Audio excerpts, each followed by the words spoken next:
Hey guys, this is Spartacus here, and we finally got ourselves the Season 1 mid-season update for Call of Duty Vanguard, and along with it came with some multiplayer changes such as weapon balancing and some things added to zombies, which has made the game mode a lot better than it was previously. And so there's actually a lot of different things to cover. Make sure to check the description for timestamps to get to where you want to listen to, and of course you can also go ahead and look at the Treyarch and Sledgehammer Games blog post if you want to look at these changes for yourself. But with that being said, let's jump right into it. Starting with the multiplayer side of things and looking at stability, there has been several sources of packet burst that have been identified and resolved, and the same thing is said with several sources of multiplayer crash errors have been identified and resolved. Then for Xbox Series X players will no longer experience game crashing with CDN setting enabled, and then playing with keyboard and mouse will no longer result in controller needed message, which is also good to see. And then for spawns, the spawn logic has been tuned to improve small maps with higher player counts, and they adjusted spawn logic for domination on Dome. And then spawns in control mode have been significantly adjusted to 1. Prevent out of the map spawns on Tuscan, and 2. Prevent spawning in enemy lines of sight on Bokage, and for 3. Prevent players from spawning directly on teammates, which is also great to see. When it comes to fixing bugs for the weapons and equipment, we look at the attack/guard dog kills now count towards Panzerfaust camo challenges. So if you're killing an attack dog or a guard dog with your Panzerfaust, it can now count towards camo challenges, which is great to see.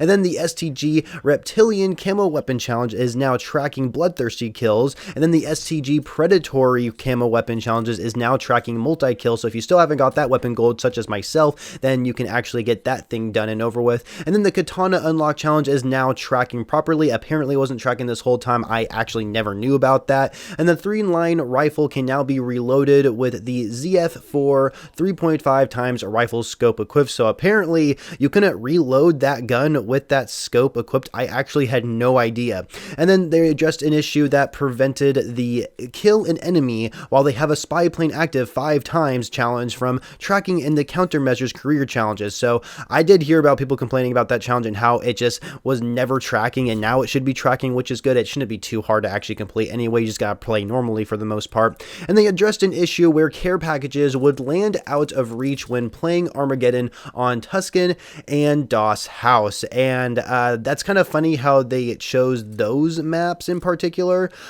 They are of course talking about the Armageddon game mode, which is the same as the Drop Zone game mode from previous Call of Duty games, so I guess I never really saw too many issues with it, but that's good to see that they are updating it to make it better. And then player selected camos will now appear during the match intro sequence, and locked camos and attachments can no longer be swapped onto unlocked weapons, which I think is great to see. And then a bug resulting in missing post-match flow has been fixed. I guess that was a problem in the first place. And then there was another bug resulting in the Type 100 Blueprint Thunderhead being invisible during the pre-match countdown has been fixed as well, so that's also great to see. Now let's go ahead and dive into the different weapon and equipment balancing changes they added through this recent update, starting with the M1 Garand, where all they did was reduce its recoil. For the Type 99, they reduced aim flinch and reduced ADS time, as well as retain one-shot kill potential for chest shots when smaller caliber ammo is used. And then for the 3-line rifle, they just reduced the aim down sights time.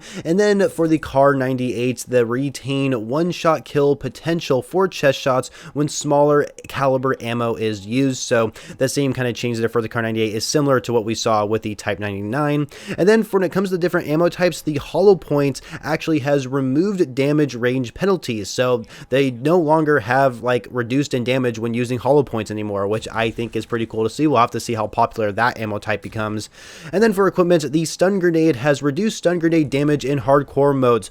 Hallelujah. I cannot tell you how many times I've actually died from a stun grenade, but it says only in hardcore mode, so does it still have the same amount of damage in core modes, I wonder? I guess we'll have to wait and see. But they also reduced how long players are affected by stun grenades, which I didn't really think was too big of an issue at first, but I guess they did reduce how much you're affected by getting stunned, so I guess that's a good thing. And then when it comes to the incendiary grenade, the damage has been reduced. That's the only thing. I think they said in the future update they're going to change it to where there's not as much like smoke coming from the incendiary grenade, but at least the damage has been reduced, so when you're playing shipment 24/7, you don't have to deal with people using that stuff all the time, which is good to see. Moving on to the Killstreaks and Perk changes here for the mortar Mortar Barrage, the duration of Mortar Strike has been reduced, the number of Mortar Strikes per streak have been reduced, and they addressed an issue where Mortar Barrage deployment was inconsistent. Hallelujah. I cannot tell you how annoying the Mortar Barrage is. Like, personally, I don't even like running it because of how long it actually lasts and how long you can make your screen shake and stuff like that. It's just honestly super annoying. I just do not like it whatsoever, so it's good to see that the Mortar Barrage has got nerfed drastically within this update. And then when it comes to perks, the High Alert perk has a slight delay added before the perk activates after being seen by an enemy, so it still works as it usually does. It's just a little slight delay apparently when an enemy is looking at you. And then for the Dauntless perk, it gives immunity to fire and burning effects, including incendiary rounds, flame knot, and lingering fire on the ground, which is good to see. They did mention they were going to do this, and I'm glad the fact they are actually making it to where you're immune to fire and burning effects on the ground and when you're using the Dauntless perk. I'm so happy about that. And then, of course, for the Fortified perk, they reduced fire damage taken by 30%, and then they reduced excessive damage of all explosives, which is also great to see because there wasn't really a flak jacket perk in this game. We do have Fortified, but now they've buffed it to where you can basically absorb a lot more damage now and not be actually getting hurt too much from it, which I guess is really good to see. And then when it comes to the multiplayer maps, they have a polished pass to improve and fix player collision issues with map environments. I can kind of see that being an issue, and it's good to see that they pretty much resolved it within this update. And then overall polished pass on destructibles through all maps, which I guess is also really good to see. And then there's some UI UX fixes, like for example, the seasonal challenge menu is now present in the challenges tab. Players will no longer experience visual rank swapping between players in private matches. The objective progression bar will no longer clips into reticles, thank freaking goodness.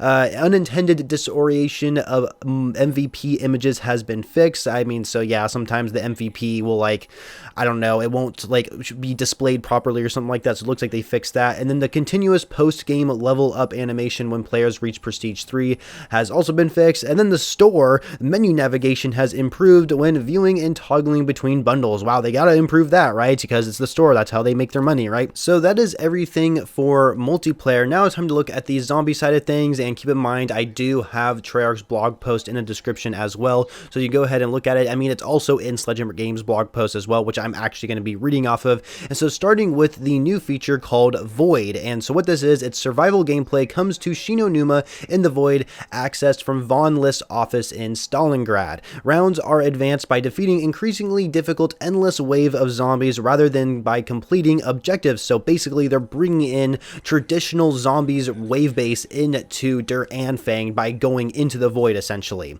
After completing 3 rounds in the Void, players must choose to flee or survive. Choosing survive continues to spawn waves of zombies until players choose to escape, or if the game ends when all players go down. Players earn 5,000 bonus essence for every 3 rounds completed in the Void. After surviving 12 rounds in the Void, players earn a reward that prevents perks from dropping below tier 2 upon going down for the rest of the match, which is also pretty cool to see. That's a good bonus from getting to round 12. And then the Pack-a-Punch machine is available in Shinonuma when in the Void. Players can return to Stalingrad to upgrade their perks, covenants, and artifacts after surviving 3 rounds in the Void, and can return to the Void at any time. Now, the only question I have here, since I haven't actually played it just quite yet, so when we enter the Void, does it continue from the round we're currently on in like the actual Stalingrad like area, you know what I mean, where you complete objectives, or does it like start from round 1 and like just does its own like normal round base from previous zombie games that we saw in Call of Duty? I don't really know how it works exactly, and like when you go back to the Void, does it just continue the round you left off on? I assume that is the case, but we'll have to see and wait, because either way, it looks like the Void is a really cool feature to add and actually makes it a lot easier to get done with camo challenges on your weapons as well. They are also adding a new feature called the Tomb of Rituals, and what this is, invest sacrificial hearts at the new Tomb of Rituals to upgrade artifacts up to 4 tiers in game. And so of course the artifacts are the Frost Blast, Energy Mine, Aether Shroud, and Ring of Fire. So starting with the Frost Blast here, I'll probably have images on screen as well, so it'll be easy to follow. But for Frost Blast, for tier 1, it freezes normal and special enemies for 3 seconds once they have been in Frost Blast zone for 0.5 seconds. And then for tier 2 of Frost Blast, increase the Frost Blast radius by 100%. Tier 3, increase the number of charges from 1 to 3. And then for tier 4, frozen normal enemies enemies are insta-killed when damaged. So that's all the upgrades you can get when it comes to Frost Blast. And then for tier 1 of the Energy Mine, stuns normal and special enemies hit by Energy Mine for 3 seconds. Tier 2 explodes 3 times in a row with a 0.75 second delay between explosions. Tier 3 increases the number of charges from 1 to 3. Tier 4 increases the explosion radius by 66%. And then for the Aether Shroud, tier 1 automatically reload weapons when activated. Tier 2 deal 500% bonus melee damage while active. Tier 3 gain 50% more move speed while active. Duration extended from 5 seconds to 8 seconds. And then for tier 4, increase the number of charges from 1 to 2. And then for the Ring of Fire at tier 1, normal enemies inside the ring take damage equal to 2% of their max HP every second. And for tier 2, players within the ring use ammo from stock. Tier 3, staying within the ring for up to 10 seconds, increase the duration from 15 seconds to 20 seconds. And then for tier 4, staying within the ring for up to 10 seconds increases your damage bonus from plus 50% to plus 75%. So yeah, it looks like these upgrades for the artifacts is definitely going to make the gameplay experience a lot more engaging, in my opinion, because not only are you trying to upgrade your perks throughout the match, you're now going to be able to upgrade whatever artifact you're using. And so I think, and since you're using sacrificial hearts to actually upgrade them, I think this is an awesome feature. I really wish it was there at launch, and so I think this is going to make the zombie experience a little bit more engaging than usual, especially with Shino Numa added in there as well as basically a normal round-based survival map. And I know one issue that I think a lot of us are going to have with Shino Numa, even though this video is going to be out by the time this update has been released, even though I haven't played the zombies experience yet, I'm afraid that Shino Numa is going to be blocked off most of the map like it was when you do the different objectives. That's my biggest concern with it, and it probably is going to be the case, but I guess we'll have to wait and see until I actually get my hands on it. I guess you guys could also let me know in the comments below what the case is with Shino Numa and Vanguard zombies. But anyway, let's go ahead and move on here. There have been 3 unique Pack-a-Punch camos added to the Pack-a-Punch machine in zombies, which is awesome to see. And then the weapon camo will now change in appearance with each Pack-a-Punch upgrade to tier 3, so that's really cool to see as well. And pre-packed loot weapons will display a Pack-a-Punch camo after being picked up from Sturmkrugers, or whatever you say that name, or the mystery box. So that's Sturmkrugers, of course, like the Juggernaut type zombies in the game.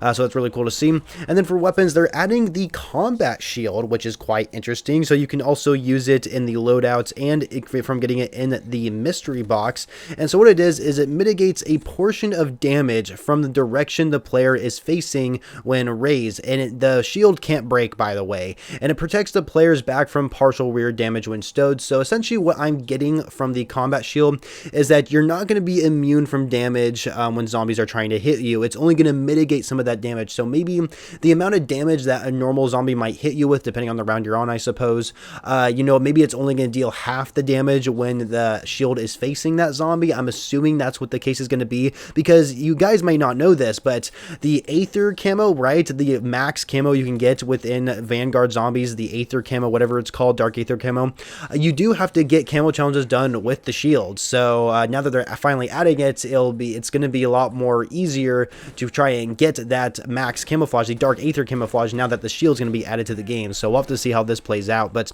also there's been weapon unlock challenges. So the new weapon unlock challenges added to zombies for the katana melee weapon and the new Wellgun SMG via creative class. So for the katana, you have to get 5 rapid kills with melee weapon during 50 different portal objectives. And then for the new Wellgun SMG, you have to get 5 rapid critical kills with an SMG during 50 different portal objectives. That seems pretty difficult. I'll have to see what the multiplayer challenge is. But then they also added support weapons such as the War Machine and Death Machine, and I assume more are going to be coming later on, but that's really cool to see it there. And that's it. That is literally the entire update within this mid-season update for Season 1 of Call of Duty Vanguard multiplayer and in zombies. That's pretty much all I have to say, you guys. I pretty much shared my opinions here. A lot of good things have happening within this update. I don't really see anything like terrible going on right now. Perhaps this update brought in some new bugs and glitches that are going to be annoying, but I guess we'll have to see how it plays out. But either way, make sure you guys stay tuned and subscribe subscribe to the channel so I can cover the Wellgun SMG, and of course Vonless Office added 2 Vanguard zombies, and of course a whole Shino Numa survival thing. We'll have to see how that plays out, but I'm definitely be making videos about the new zombies update and showing off gameplay as well as the Wellgun SMG, so make sure you're stay tuned for that. And with that being said, make sure you do like the video if you enjoyed it, and of course follow me on Twitter to stay up to date with me outside of YouTube, and I shall catch you guys later.